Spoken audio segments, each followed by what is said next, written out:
지금 들려드릴 이야기는 복수와 로맨스를 다룬 멋진 이야기입니다. 이야기가 마음에 드셨다면 채널을 구독해 주시고 이 영상을 어디에서 시청하고 있는지 댓글로 남겨주세요. 시청해 주셔서 감사합니다. 지금 당장 꺼지든가 아니면 내가 널 평생 병상에 눕게 해줄 테니 선택해. 오목교 근처 술집 뒷골목 주차장에서 종합격투기 선수가 손가락 마디를 꺾으며 한 말이었다. 바로 내 아내가 석 달 동안 바람을 피우던 그 남자였다. 나는 그를 쳐다봤다. 그는 마치 옥타곤에 오르기 직전인 것처럼 딱 붙는 셔츠 아래로 근육이 꿈틀거리는 가슴을 한껏 부풀린 채 서 있었다.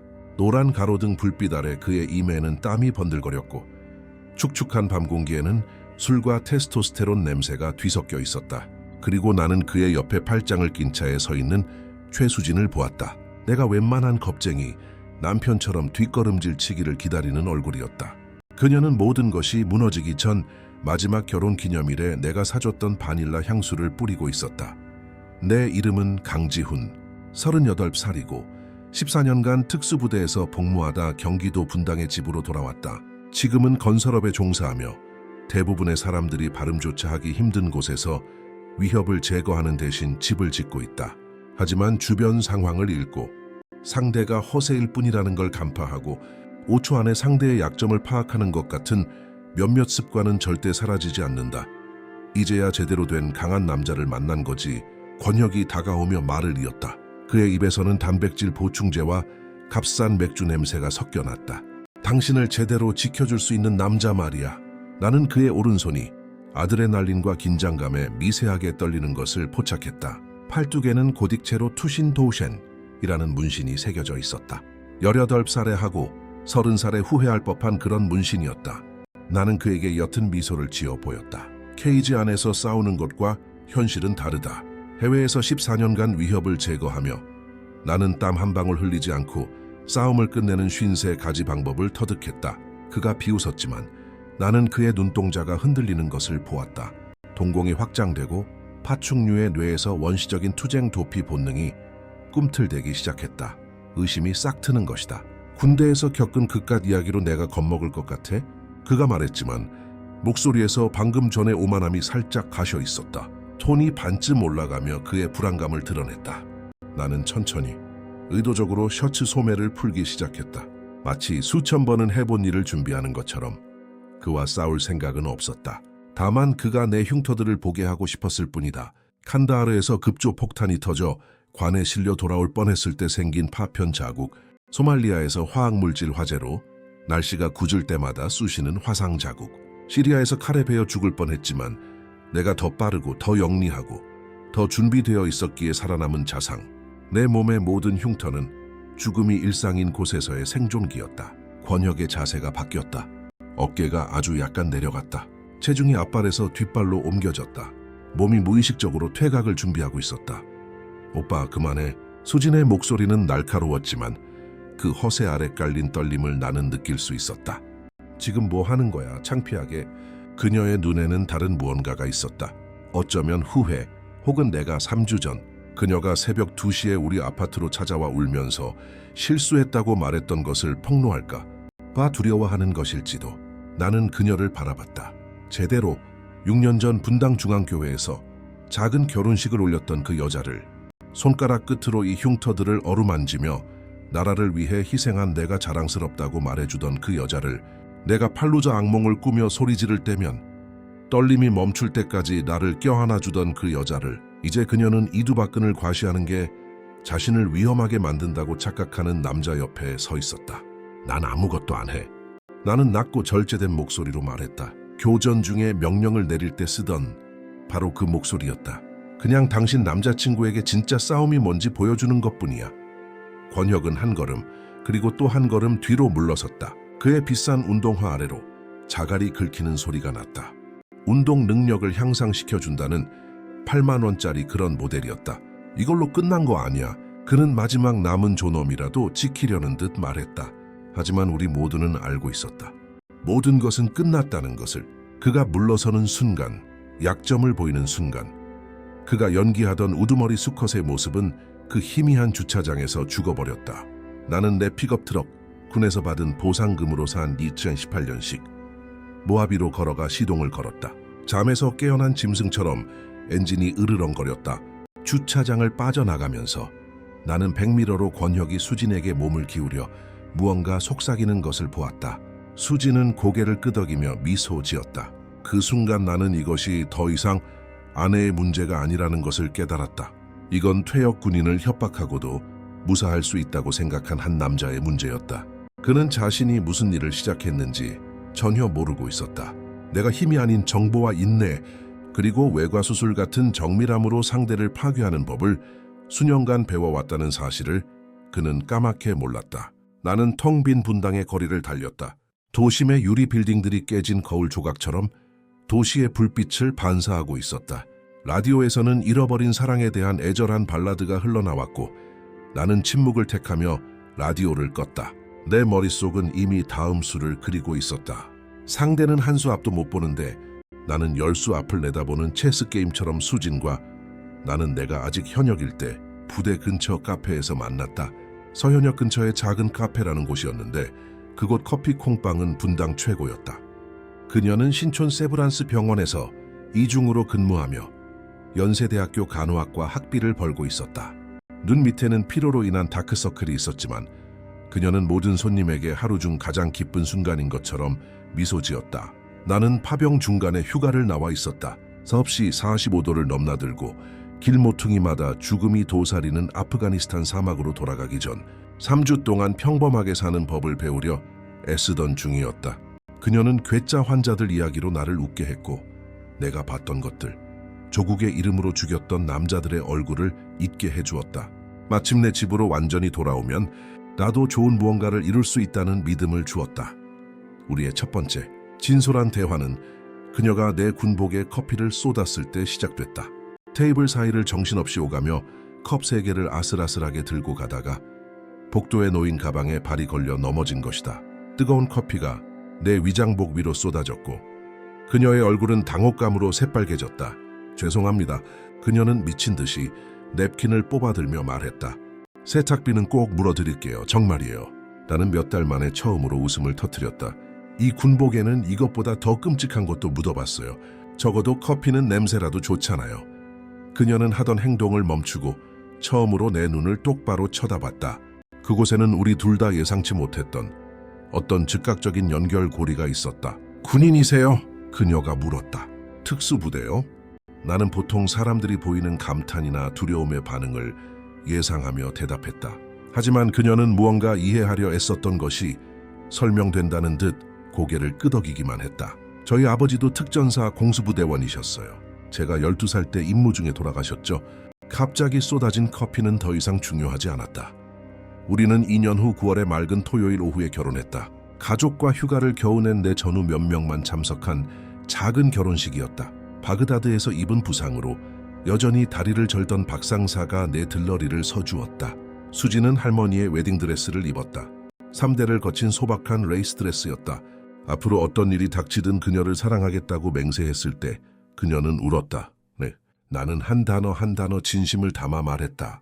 아무도 기억하고 싶어 하지 않는 전쟁의 유령을 짊어진 채로는 약속을 하는 것보다 지키는 것이 훨씬 더 어렵다는 사실을 그때는 몰랐다. 전역 후의 삶은 생각보다 힘들었다. 수년간 칼날 위에서 살아온 내게 민간인의 삶은 너무 느리고 조용하고 지루했다.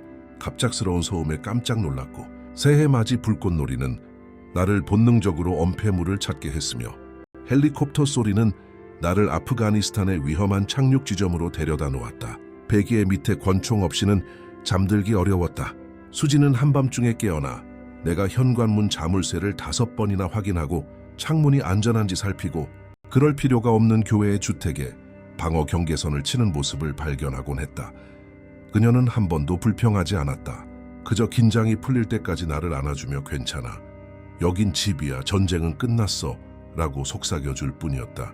하지만 전쟁을 겪은 사람에게 전쟁은 결코 끝나지 않는다. 그저 형태를 바꾸어 마음의 그늘 속에 숨어 있다가 다시 공격할 적절한 순간을 기다릴 뿐이다. 나는 몬테이로 건설에서 일자리를 찾았다.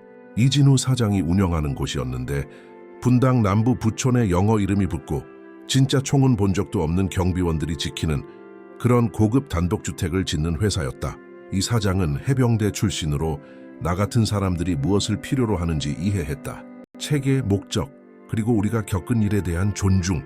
그는 내 임무에 대해 절대 묻지 않았지만 가끔 점심시간에 우리는 말보다 더 많은 것을 전달하는 눈빛을 나누곤 했다. 하지만 지난 1년 사이 무언가 변했다. 수지는 엘리트 피트니스라는 새로운 헬스장에서 운동을 시작했다. 자동차보다 비싼 기구들과 잡지 모델 같은 트레이너들이 있는 그런 최신식 헬스장이었다. 그녀는 교통체증이나 헬스장 친구들과 스무디를 마셨다는 핑계를 대며 집에 늦게 들어오기 시작했다. 나를 보는 시간보다 휴대폰을 보는 시간이 더 많아졌다. 늦은 밤에 오는 메시지는 직장에서 온 것이라고 했다. 다른 향수는 약국에서 받은 공짜 샘플이라고 우겼다. 저녁 식사 시간에는 식기가 접시에 부딪히는 소리만이 유일한 소음이었다. 그녀는 자신을 찾을 공간이 필요하다고 했다. 내가 너무 강하고 너무 진지하고 너무 과거에 얽매여 있다고 했다. 어쩌면 그녀 말이 맞았을지도 모른다. 어쩌면 나는 정말 수천 킬로미터 떨어진 사막의 모래에 발이 묶여 있었는지도 모른다. 하지만 그렇다고 그녀의 행동이 정당화될 수는 없었다. 그녀의 거짓말, 배신, 그리고 내가 그녀에게 무슨 일이 생긴 건 아닐까 걱정하며 밤을 새우는 동안 다른 남자의 침대에서 보낸 그 밤들이 정당화될 수는 없었다. 나는 진작 신호를 알아챘어야 했다.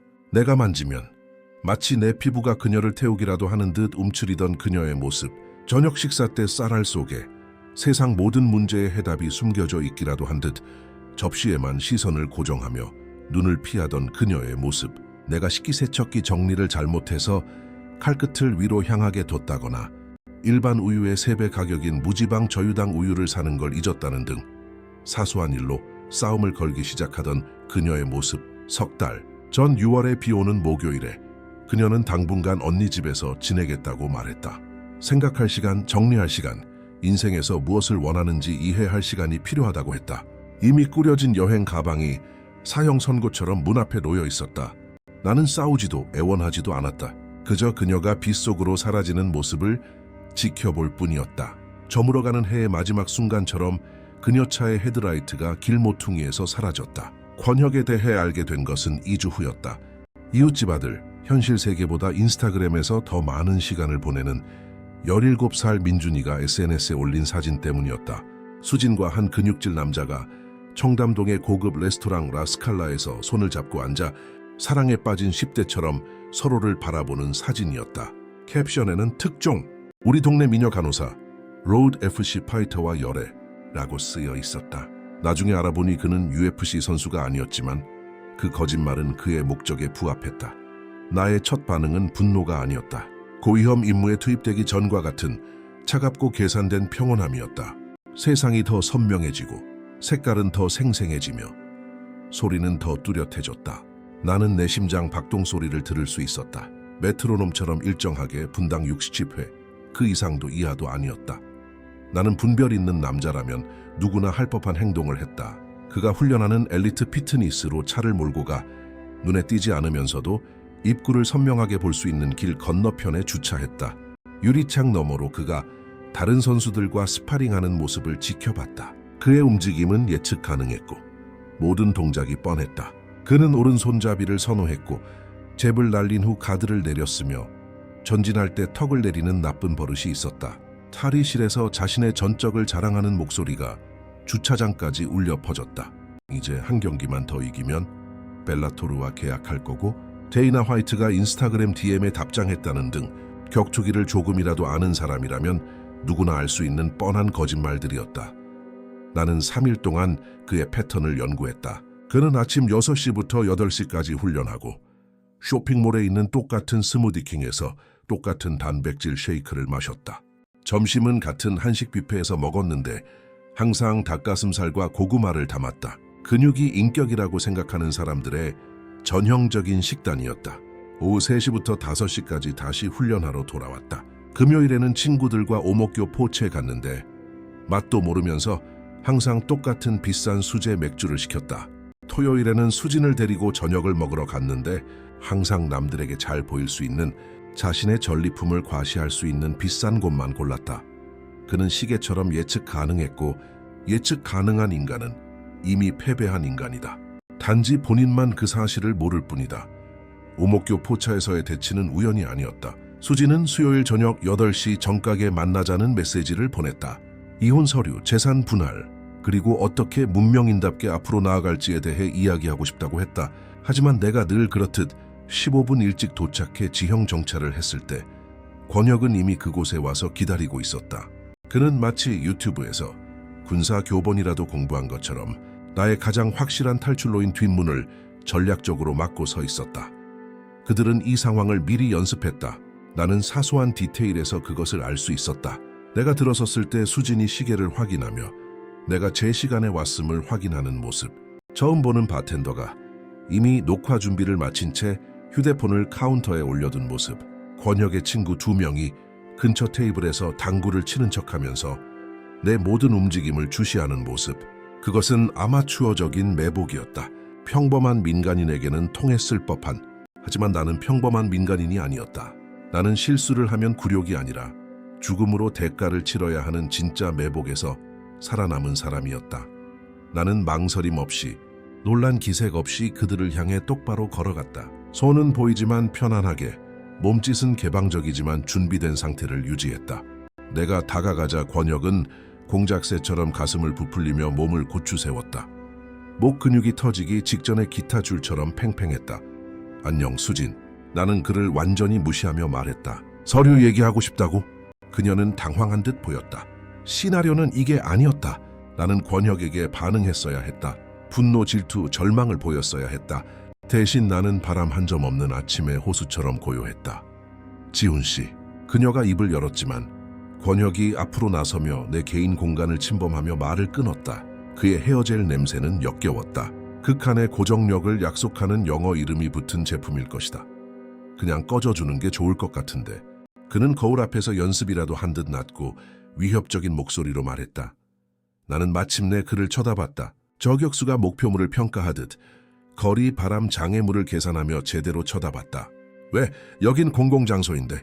난 법적인 문제를 논의하러 아내를 만나러 왔고. 전 아내겠지. 그가 비뚤어진 미소를 지으며 정정했다. 이제 이 여잔 내 여자야. 법적으로는 아직 내 아내야. 나는 중립적이고 전문적인 톤을 유지하며 대답했다. 서류에 서명하기 전까지는. 그리고 난 그걸 하러 온 거고. 혹시 뭐 불만이라도 있나? 바로 그때 그가 물리적인 위협을 가해왔다. 한 걸음 더 다가서며 덩치를 이용해 나를 위협하려 했다. 지금 당장 꺼지든가. 아니면 내가 널 평생 병상에 눕게 해줄 테니 선택해. 뒤따른 침묵은 아침 안개처럼 짙었다. 나는 배에서 흘러나오는 아무도 제대로 듣지 않는 흔한 R&B 음악 소리를 들을 수 있었다. 카운터 뒤 제빙기가 윙윙거리는 소리도 들렸다. 얕고 불안하게 몰아쉬는 권혁의 숨소리도 들을 수 있었다. 목숨이 걸린 상황에서 아드레날린을 통제해본 적 없는 사람의 호흡이었다. 나는 움직이지 않았다. 물러서지도 않았다. 그저 그를 계속 쳐다보며 침묵이 제 역할을 하도록 내버려뒀다. 내가 반응하지 않는 매 순간이 그의 불안감을 증폭시켰다. 그는 내가 두려움, 분노, 그가 이용할 수 있는 어떤 감정을 보이길 기대했다. 대신 그는 공허함을 마주했다. 파키스탄의 포로 수용소에서 신문 받을 때 내가 사용했던 바로 그 공허함이었다. 감정을 보이는 것은 약점을 보이는 것이고 약점은 곧 죽음을 의미하던 곳이었다. 바로 그때 나는 소매를 걷어 올리기 시작했다. 각각 공포와 생존의 역사를 담고 있는 흉터들을 드러냈다. 그의 표정이 변했다. 사막의 태양 아래 녹아내리는 얼음처럼 허세가 무너져 내렸다. 그는 내 피부에 쓰인 진실을 보았다. 나는 재미로 싸우는 사람이 아니었다. 나는 살아남기 위해 사람을 죽여봤고 죽이는 것만으로는 부족할 때도 살아남은 사람이었다. 그 후 며칠 동안 나는 군사작전처럼 정밀하게 내 계획을 실행했다. 첫 번째는 정보전이었다. 권혁이라는 이름은 본명도 아니었다. 권혁수, 교사와 중고차 판매원의 아들로 가는 술집마다 아프가니스탄 파병 시절 이야기를 떠벌리고 다녔지만 단 하루도 군 복무를 한 적이 없었다. 군 시절 동료로 지금은 기업정보, 분석가로 일하는 김민철이 완벽한 파일을 만드는 데 도움을 주었다. 권혁수는 회비를 내지 않아 이전 헬스장 2곳에서 쫓겨난 전적이 있었다. 그의 격투기 전적은 돈을 받고 져주기로 한 상대들과의 승리로 부풀려져 있었다. 약물 검사에서 실패한 사실은 대회 주최자에게 150만 원의 뇌물을 주고 덮었다. 전 여자친구들에게 가한 협박은 3건의 경찰 신고 기록으로 남아 있었지만 여자들이 두려워하거나 합의금을 받고 고소를 취하했기 때문에 기소로 이어지지 않았다. 하지만 이 거짓말 케이크의 꼭대기에 있는 체리와도 같은 결정적인 증거는 동영상들이었다. 권혁수는 모든 것을 촬영하고 모든 것을 게시하며 자기 자신이 유일한 관객인 리얼리티 쇼처럼 사는 나르시시스트적인 습관이 있었다. 그 중에는 3달 전 수진이 생각할 시간이 필요하다고 하기 2주 전에 찍은 영상도 있었다. 영상 속에서 그는 친구들에게 그 멍청한 군바리 새끼 마누라나 뺏어볼까라며 여자는 죽이는 법만 배운 로봇이 아니라 진짜 남자를 좋아하거든 이라고 말하고 있었다. 나는 모든 것을 저장했다. 모든 스크린샷, 모든 영상, 모든 문서를 임무 보고서를 정리하듯 시간 순서대로 상호 참조와 출처 확인까지 맞춰 정리했다. 그리고 2단계 심리적 압박에 들어갔다. 나는 그가 훈련하는 시간에 엘리트 피트니스에 나타났다. 항상 눈에 띄지만 결코 대립하지 않았다. 그저 웨이트를 들고 러닝머신 위를 달리며 그가 무시할 수 없는 그림자처럼 존재했다. 나는 그의 기량이 떨어지고 집중력이 흐트러지는 것을 지켜봤다. 그는 간단한 타격도 놓쳤고 기본적인 운동 중에 균형을 잃었다. 두려움은 내가 오래전에 깨달은 바에 따르면 가장 효과적인 독이다. 즉사시키지는 못하지만 확실하게 죽인다. 격투 기계의 지인들에게 전화를 걸었다. 협박하거나 비방하지 않았다. 그저 질문만 했다. 권혁수 선수가 군 출신이라고 주장하는 거 아시나요? 그 사람 경력 확인해 보셨어요? 약물 검사 결과는 보셨고요. 질문들은 바이러스처럼 퍼져나가 그에 대한 모든 대화를 감염시켰고 잡초처럼 자라날 의심의 씨앗을 심었다. 빨간색 머스탱의 소유주를 한 대리점에서 찾아냈다. 그가 할부금을 4개월이나 연체했다는 사실을 알게 되었다. 은행 지점장과 연체 및 고급 차량에 대한 가벼운 대화 한 번으로 차량 압류 절차가 신속하게 진행되도록 만들기에 충분했다. 권혁수가 차 키를 넘겨야만 하는 모습을 보는 것은 거의 시적인 순간이었다. 하지만 결정타는 그가 가장 예상치 못한 곳에서 날아왔다. 매주 일요일 성남제일교회에 나가는 독실한 기독교 신자인 그의 어머니 김영희 여사는 아들의 군 복무 거짓말에 대해 전혀 모르고 있었다. 이진우 사장의 처남인 한성민 기자가 가짜 퇴역 군인에 대한 기사를 준비 중이라며 어머니에게 논평을 부탁했을 때 그녀는 충격으로 무너졌다. 어머니의 수치심은 그 어떤 폭탄보다 더 파괴적인 무기다. 토요일 오목교 포체서의 만남은 이 연극의 마지막 막이었다. 내가 아는 모든 것을 폭로하고 그의 조작된 과거에 대한 증거를 보여주자 권혁수는 나를 공격하려 했다. 처량하기 짝이 없었다. 뻔히 보이는 주먹은 최소한의 움직임으로 피했고 이어진 태클 시도는 훈련소 첫 달에 배운 간단한 손목 꺾기로 무력화시켰다. 그는 무릎을 꿇었다. 육체적 고통 때문이 아니라 자신의 세계가 무너져 내리는 무게 때문이었다. 수지는 모든 것을 침묵 속에서 지켜봤다. 나는 그녀의 눈에서 자신이 나를 버리고 선택한 남자가 누구였는지 깨닫는 바로 그 순간을 보았다. 거짓말쟁이 겁쟁이, 환상과 스테로이드 위에 자신의 정체성을 쌓아 올린 남자. 그녀의 뺨을 타고 흐르는 눈물은 슬픔의 눈물이 아니었다. 그것은 굴욕, 자신에 대한 분노 그리고 뒤늦은 후회의 눈물이었다. 당신이 그 사람을 망쳤어. 권혁수가 늘 그랬던 것처럼 겁쟁이처럼 그녀를 버려두고 술집을 뛰쳐나간 후 그녀가 말했다. 아니, 나는 자리를 뜨기 위해 일어서며 대답했다. 그는 스스로를 망친 거야. 나는 그 과정을 앞당겼을 뿐이고. 하지만 지훈 씨, 그녀가 내 팔을 잡으려 손을 뻗었다. 나는 몸을 피했다. 그녀의 손길은 더 이상 내게 아무런 의미가 없었다. 이혼 서류는 이메일로 보냈어. 서명해서 보내줘. 집, 가구 전부 다 가져. 이 실수를 떠올리게 하는 건 아무것도 원하지 않아. 나는 술집을 나와 다시는 뒤돌아보지 않았다. 하지만 이야기는 거기서 끝나지 않았다. 기사가 나간 지 사흘 후 전화 한 통을 받았다. 나의 옛 지휘관으로 지금은 국방부에서 일하고 있는 김 대령님이었다. 강대위. 그는 내 옛 계급을 부르며 말했다. 사기꾼 놈 때문에 좀 시끄러웠다지. 문제가 아니었습니다, 대령님. 청소 작전이었습니다. 그는 아프가니스탄 참회에서 담배를 너무 많이 피운 사람 특유의 거친 웃음소리를 냈다. 언제나 효율적이군. 이봐, 우리가 가짜 퇴역 군인들을 단속할 특별 전담팀을 꾸리고 있네. 자네 같은 경험과 뭐랄까 창의력을 가진 사람이 필요해. 관심 있나? 나는 잠시 생각했다. 내 민간인 생활은 안정적이었다. 이진우 사장과의 건설업 파트너십도 잘 되고 있었다. 다시는 찾지 못할 거라 생각했던 평화를 찾았다. 하지만 세상에는 나라를 위해 모든 것을 바친 남녀의 명예를 더럽히는 또 다른 권혁수들이 있었다. 언제 시작합니까? 월요일. 다시 복귀한 걸 환영하네 강대위. 6개월이 흘렀다. 전담팀은 군용총은 잡아본 적도 없는 사격 교관부터 조작된 전쟁 이야기를 파는 동기부여 강사까지 17명의 가짜 퇴역 군인을 적발했다. 모든 사건은 작은 승리였고 군의 명예를 위한 필수적인 정화 작업이었다. 권혁수는 분당에서 자취를 감췄다. 마지막으로 들은 소식은 태국에서 격투기 선수 생활을 해보려 한다는 것이었다. 그의 과거를 아는 사람이 아무도 없는 곳에서. 하지만 인터넷은 기억력이 길었고 해외의 한국 퇴역군인 커뮤니티에는 이미 경고가 퍼진 상태였다. 그는 나라를 바꿨지만 자신이 누구인지는 바꿀 수 없었다. 전사인 척하는 겁쟁이 덩시오의 수지는 몇 번 내게 연락을 시도했다. 용서를 구하고 조종당했으며 권혁수가 거짓말로 자신을 유혹했다는 내용의 메시지들이었다. 나는 끝까지 읽지 않고 모두 삭제했다.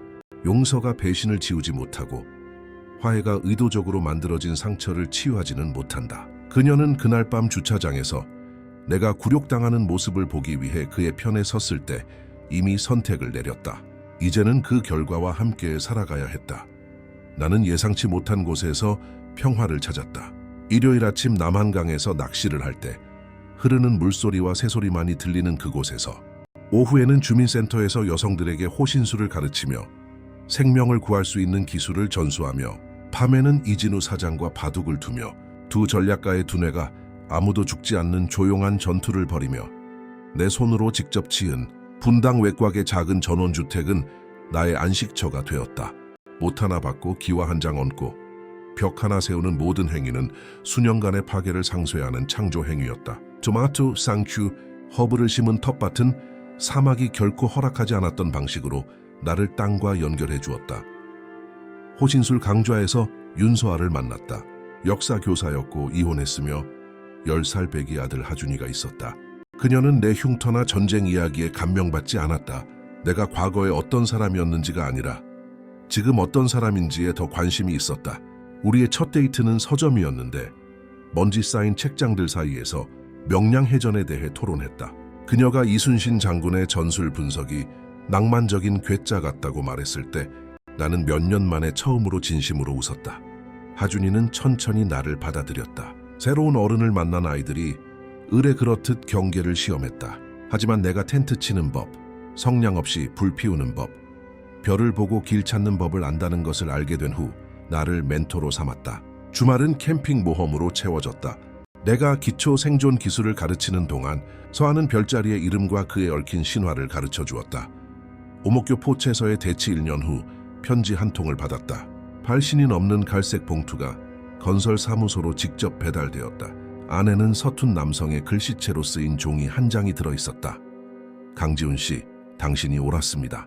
저는 사기꾼이었습니다. 평생 제가 아닌 다른 사람인 척하며 존경을 얻는 대신 두려움을 통해 얻으려 했습니다. 당신이 저를 무너뜨린 건 맞지만 동시에 저를 해방시켜주기도 했습니다. 저는 제 진짜 모습을 마주해야 했습니다. 근육만 있는 겁쟁이. 지금은 심리치료를 받으며 왜 제가 거짓말하고 협박하고 허세를 부려야만 했는지 이해하려 노력하고 있습니다. 용서를 바라지도 않고 그럴 자격도 없습니다. 다만 당신의 가르침을 배웠다는 것을 알아주셨으면 합니다. 다시는 제가 아닌 다른 사람인 척하지 않겠습니다. 다시는 진정한 용사들의 희생을 욕되게 하지 않겠습니다. 권혁수 올림. 추신. 수진 씨는 잘못 없습니다. 제가 거짓말로 유혹하고 조종하고 그녀의 불안감을 이용했습니다. 그녀는 당신을 사랑했습니다. 아직도 사랑하고요. 나는 그날 밤 편지를 불태웠다. 마당의 모닥불 속에서 글자들이 재로 변하는 것을 지켜보았다. 과거는 다시 쓸 수 없고 극복할 수 있을 뿐이다. 권혁수는 자신의 길을 선택했고 수지는 그녀의 길을, 그리고 나는 나의 길을 선택했다. 이 이야기에는 영웅도 악당도 없었다. 그저 선택을 하고 그 결과와 함께 살아가는 사람들이 있을 뿐이었다. 서아가 등 뒤로 다가와 허리를 감쌌다. 그녀 몸의 온기가 밤의 서늘함과 대조를 이루었다. 과거 생각해요? 그녀가 물었다. 묻어버리는 중이야. 나는 마지막 째를 불 속으로 던지며 대답했다. 그녀는 나를 더 꽉 안았다. 잘 됐네요. 현재가 훨씬 더 좋으니까. 정말 그랬다. 하준이는 나무 위에 집 짓는 걸 돕느라 지쳐서 베란다 해먹에서 잠들어 있었다. 저녁 식사는 소박하지만 사랑으로 차려져 있었다. 지금 내가 사는 삶은 내가 계획했던 삶은 아니었지만 거짓이 아닌 진실 위에 세워진 진짜였고 정직했다. 전화벨이 울렸다. 또 김대령님이었다. 강대위. 서울에 문제가 생겼네. 가짜 자격증으로 전술 훈련을 파는 집단이야. 좀 봐줄 수 있겠나? 세부사항 보내주십시오. 내일 확인하겠습니다. 서아는 그녀가 이해한다는 의미의 그 특유의 미소를 지으며 나를 바라봤다. 언제나 세상을 구하는군요. 한 번에 한 명의 거짓말쟁이씩. 누군가는 해야 할 일이니까. 내가 말했다. 그리고 보아하니 내가 이 일에 소질이 있는 것 같고 당신은 잘하는 게 많아요. 그녀가 대답했다. 하지만 일은 내일로 미루죠. 오늘은 그냥 강지훈이에요. 내 남자 강지훈. 그리고 아주 오랜만에 그것으로 충분했다. 충분함을 넘어섰다. 그것이 내가 되어야 할 전부였다. 오목교 포차의 그날 밤 이후 2년이 흘렀다. 건설사는 성장했고 우리는 15명의 직원을 고용했다. 모두 두 번째 기회가 필요한 퇴역 군인들이었다. 우리는 집을 지었지만 동시에 삶을 재건했다. 전쟁에서 돌아와 평화롭게 사는 법을 잊어버린 사람들에게 목적을 주었다. 이진우 사장과 나는 멘토링 프로그램을 만들었다.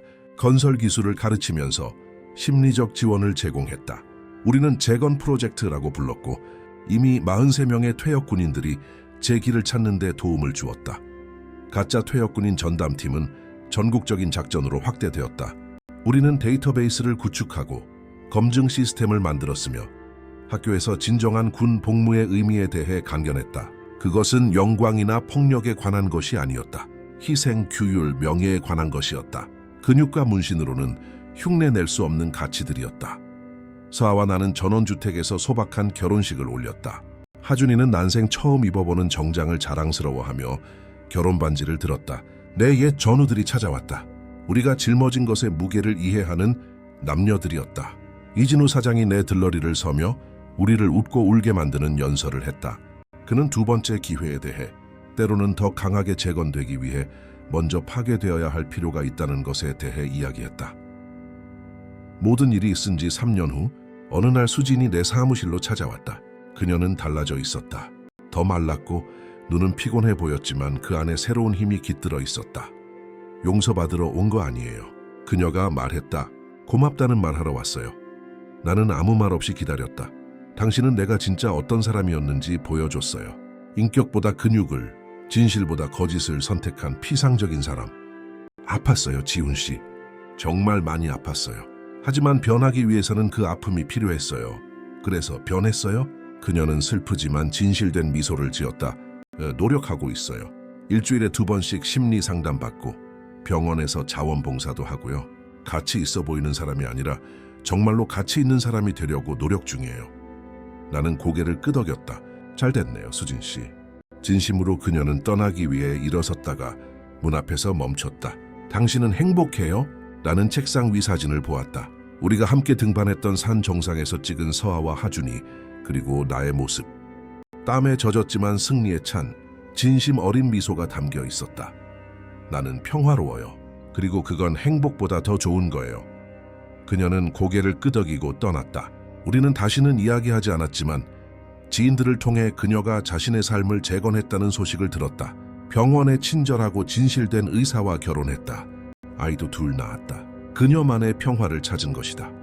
권혁수 혹은 브래들리는 다시는 한국으로 돌아오지 않았다. 마지막으로 들은 소식은 마이애미에서 본명을 쓰며 퍼스널 트레이너로 일하고 있다는 것이었다. 자신이 아닌 다른 사람인 척하지 않으면서 어쩌면 우리 모두는 쓰고 있던가면 아래 진짜 자신을 찾기 위해 그 파괴의 과정이 필요했는지도 모른다. 전원주택 베란다에 앉아 하준이가 내가 가르쳐준 방어 동작을 연습하는 것을 지켜보았다. 서아는 끝없는 인내심으로 그의 자세를 교정해주고 있었다. 나는 오목교 포차 주차장에서의 그날 밤을 생각했다. 권혁수가 자신의 파멸이 시작되는 줄도 모르고 나를 위협하려던 그 순간을 어떤 사람들은 힘이 근육에, 위협에 다른 사람을 위축시키는 것에 있다고 생각한다. 하지만 진정으로 중요한 진짜 힘은 통제력과 인내심, 그리고 언제 싸워야 하고 언제 상대가 스스로 무너지도록 내버려 둬야 하는지를 아는 것에 있다. 그것은 파괴가 아닌 건설에, 공격이 아닌 보호에 관한 것이다. 때로는 가장 큰 승리가 그저 돌아서서 업보가 제 할 일을 하도록 내버려 두는 것임을 아는 것이다. 해가 분당 너머로 지고 있었다. 하늘은 주황색과 붉은색으로 물들었다. 생존이 불확실하고 내일이 지켜지지 않을 약속이었던 머나먼 곳에서의 다른 석양들을 떠올리게 하는 색이었다. 하지만 나는 살아남았다. 그 이상으로 살 가치가 있는 삶을 찾았다. 서아가 베란다로 와서 시원한 맥주 2병을 가져왔다. 우리가 장터에서 발견한 그 지역 수제 맥주였다. 하준이는 완벽한 동작을 해내기 위해 결심한 듯 계속 연습하고 있었다. 무슨 생각해요, 군인 양반? 그녀가 오직 그녀만이 쓸 수 있는 애정 어린 별명을 부르며 물었다. 어떤 전쟁은 질만한 가치가 있다는 생각. 나는 대답했다.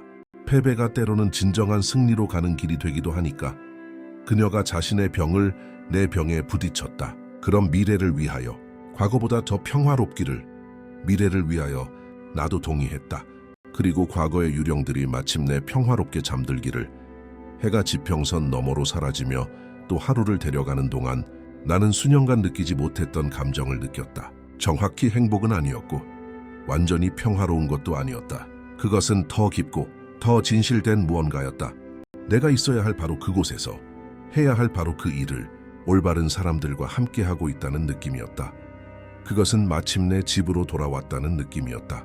장소가 아닌 의미 있는 삶으로, 거짓이 아닌 진실 위에, 소유가 아닌 사랑 위에, 공허한 위협이 아닌 진짜 힘 위에 세워진 삶으로.